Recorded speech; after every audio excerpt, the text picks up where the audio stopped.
మకర రాశిలో ఏ నక్షత్రాలు వస్తాయనగా ఉత్తరాషాఢ నక్షత్రంలోని 2, 3, 4 పాదాలు, శ్రవణ నక్షత్రంలోని 4 పాదాలు, ధనిష్ఠా నక్షత్రంలోని 1, 2 పాదములను కలిపితే మకర రాశి. మకర రాశి యొక్క అధిపతి శని భగవానుడు.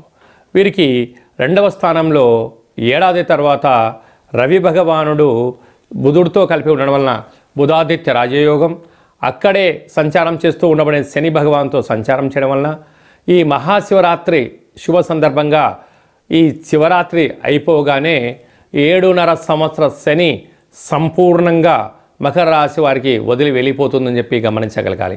కనుక శని భగవానుడు పోతూ పోతూ రాజయోగాన్ని, రాజ్య పట్టాభిషేకాన్ని కలగాలి అన్నట్లయితే ఈ వీడియో మీరు చూస్తున్నారు అన్నట్లయితేనే మహాదేవుడికి సేవ చేసే సమయం ఆసన్నమైందని చెప్పి గుర్తు పెట్టుకోగలగాలి.